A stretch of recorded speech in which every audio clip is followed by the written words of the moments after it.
नमस्कार व्यूअर्स, और आप सब लोग कैसे हैं। आशा करती हूँ आप सब लोग अच्छे होंगे, स्वस्थ होंगे और मेरा शिव पुराण का पाठ अवश्य देखते होंगे। तो सही सबसे पहले हम जान लेते हैं कि कल तक हमने मेरा मतलब है इससे पहले हमने कहाँ तक जाना था, क्योंकि कल तो पाठ आया नहीं था और कल परसों पाठ नहीं आया था, शॉर्ट वीडियो थी परसों। तो यहाँ पर बात हो रही थी शिलाद मुनि की।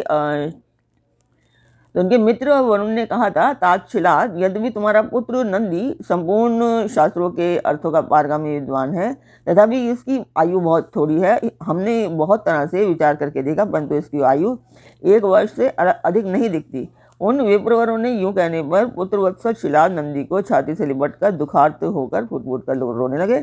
तब पिता और पितामह को मृतक की भांति भूमि पर पड़ा देख नंदी शिव के चरण कमलों का स्मरण करके प्रसन्नतापूर्वक पूछने लगे, पिताजी, आपको कौन सा ऐसा दुख है जिसके कारण आपका शरीर कांप रहा है और आप रो रहे हैं। तो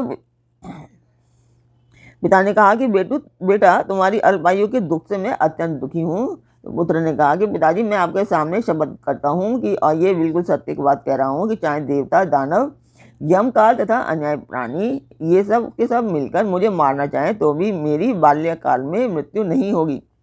पिता ने कहा कि मेरे प्यारे लाल, तुमने ऐसा कौन सा तप किया है, अथवा तुम्हें ऐसा कौन सा ज्ञान, योग या ऐश्वर्य प्राप्त हुआ है जिसके बल पर तुम इस दारुण दुख को नष्ट कर दोगे।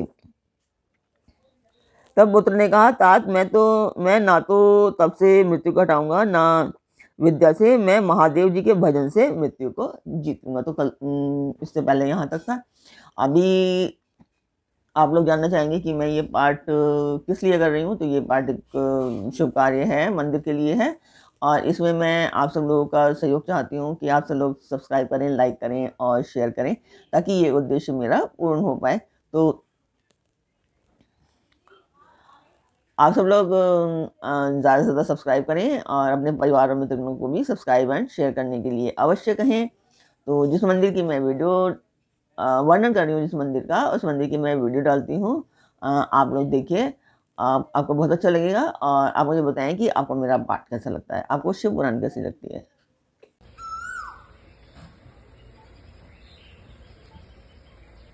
तो आपने मंदिर की वीडियो देखी, आपको मेरा पाठ कैसा लगा अभी तक का, तो आप मुझे कमेंट बॉक्स में मुझे अवश्य बताएं। तो अब हम चलते हैं आज के पाठ पर। तो स्वागत करती हूँ मैं आप सभी का अपने इस कार्यक्रम शिव पुराण में, शिव पुराण के शत्र रुद्र संहिता में। तो आज के पाठ में आप जानेंगे कि नंदीश्वर के जन्म, वर प्राप्ति, अभिषेक और विवाह का वर्णन।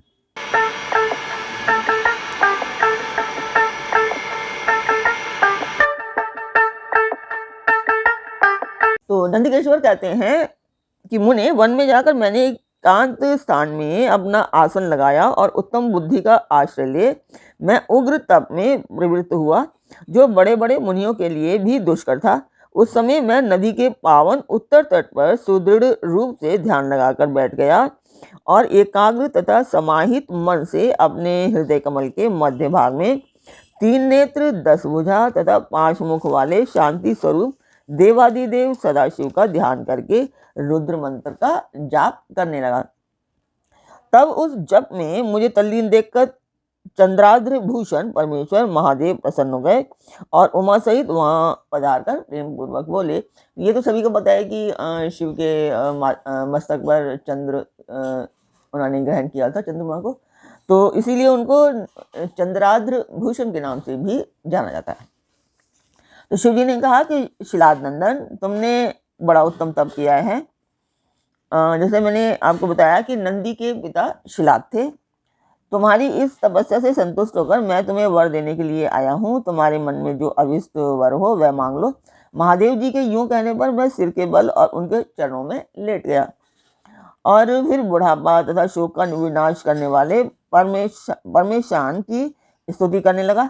तब परम कष्टहारी वृषभध्वज परमेश्वर शंभु ने मुझ परम भक्ति संपन्न नंदी को, जिसके नेत्रों में आंसू छलक आए थे और जो सिर के बल चरणों में पड़ा था, अपने दोनों हाथों से पकड़कर उठा लिया और शरीर पर हाथ फेरने लगे। फिर वे जगदीश्वर गणाध्यक्षों तथा हिमाचल कुमारी पार्वती देवी की ओर दृष्टिपात करके मुझे कृपा दृष्टि से देखते हुए यूं कहने लगे, वत्स नंदी, उन दोनों विप्रों को तो मैंने ही भेजा था। महाप्राज्ञ, तुम्हें मृत्यु का भय कहाँ?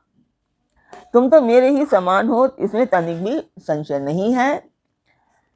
तुम अमर, अजर, दुख रहित, अव्यय और अक्षय होकर सदा गणनायक बने रहोगे तथा पिता और सहृद वर्ग सहित मेरे प्रियजन होगे।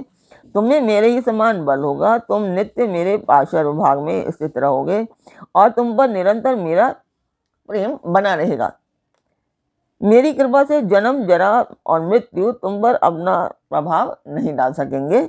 नंदीश्वर कहते हैं, मुनि यों कहकर कृपा सागर शंभु ने कमलों की बनी हुई अपनी शिरोमाला को उतारकर तुरंत ही मेरे गले में डाल दिया।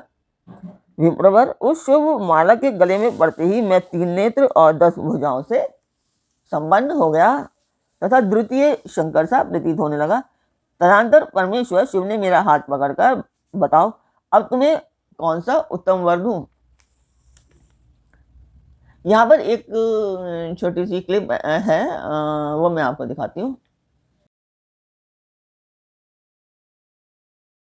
फिर उन वृषध्वज ने अपनी जटा में स्थित हार के समान निर्मल जल को हाथ में ले, तुम नदी में जाओ, यों कहकर उसे छोड़ दिया।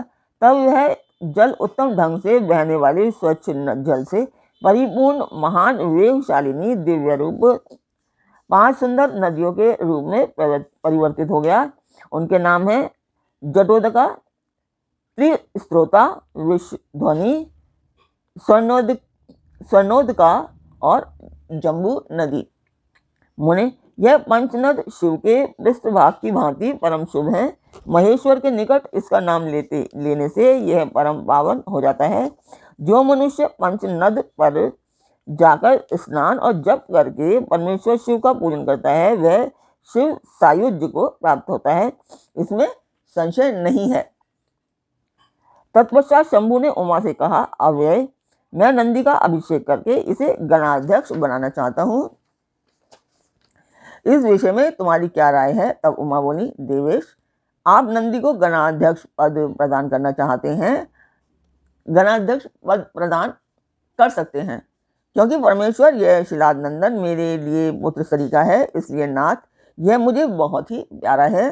तदनंतर भक्तवत्सल भगवान शंकर ने अपने अतुल बलशाली गणों को बुलाकर उनसे कहा, शिव जी बोले, गणनायकों, तुम सब लोग मेरी एक आज्ञा का पालन करो। यह मेरा प्रिय पुत्र नंदीश्वर सभी गणनायकों का अध्यक्ष और गणों का नेता है, इसलिए तुम सब लोग मिलकर इसका मेरे गणों के अधिपति पद पर प्रेम पूर्वक अभिषेक करो। आज से यह नंदीश्वर तुम लोगों का स्वामी होगा। नंदीश्वर कहते हैं कि मुने, शंकर जी के इस कथन पर सभी गणनायकों ने एवं वस्तु कहकर उसे स्वीकार कर किया और वे सामग्री जुटाने में लग गए। फिर सब देवताओं और मुनियों ने मिलकर मेरा अभिषेक किया। तदनंतर मरुतों की मनोहारिणी दिव्य कन्या सुयशा से मेरा विवाह करा दिया। उस समय मुझे बहुत सी दिव्य वस्तुएं मिली। महामुनि, इस प्रकार विवाह करके मैंने अपनी उस पत्नी के साथ शंभु, शिवा, ब्रह्मा और श्रीहरि के चरणों में प्रणाम किया। तब त्रिलोकेश्वर भक्तवत्सल भगवान शिव पत्नी सहित मुझसे परम प्रेम पूर्वक बोले। ईश्वर ने कहा, सतपुत्र, यह तुम्हारी प्रिया सुयशा और तुम मेरी बात सुनो। तुम मुझे परम प्रिय हो, अतः मैं स्नेहपूर्वक तुम्हें मनोवांछित वर प्रदान करूंगा। गणेश्वर, नंदीश, देवी पार्वती सहित मैं तुम पर सदा संतुष्ट हूँ, इसलिए वत्स तुम मेरा उत्तम वचन श्रवण करो। तुम मेरे अटूट प्रेमी, विशिष्ट, परम ऐश्वर्य संपन्न, महायोगी, महान धनुर्धारी, अजय, सबको जीतने वाले, महाबली और सदा पूज्य होगे। जहाँ मैं रहूँगा वहाँ तुम्हारी स्थिति होगी और जहाँ तुम रहोगे वहाँ मैं उपस्थित रहूँगा। यही दशा तुम्हारे पिता और पितामह की भी होगी।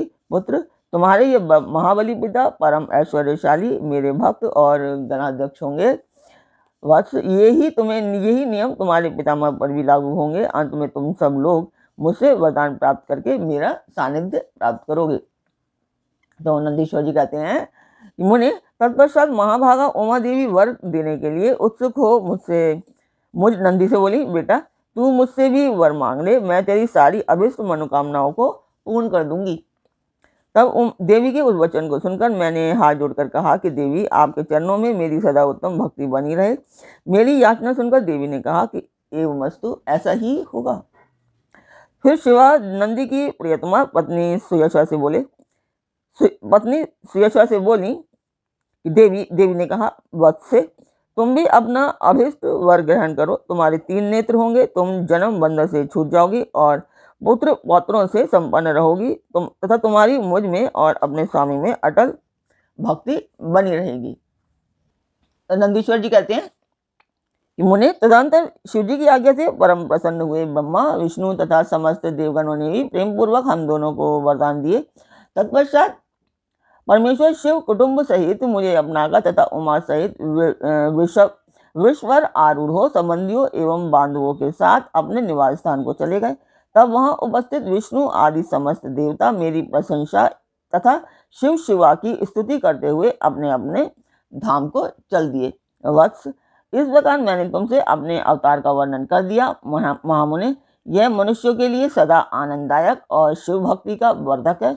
जो श्रद्धालु मानव भक्ति भावित चित्त से मुझ नंदी के इस जन्म, वर प्राप्ति, अभिषेक और विवाह के वृतांत को सुनेगा अथवा दूसरों को सुनाएगा तथा पढ़ेगा और दूसरों को पढ़ाएगा, वह इस लोक में संपूर्ण सुखों को भोगकर अंत में परम गति को प्राप्त होगा।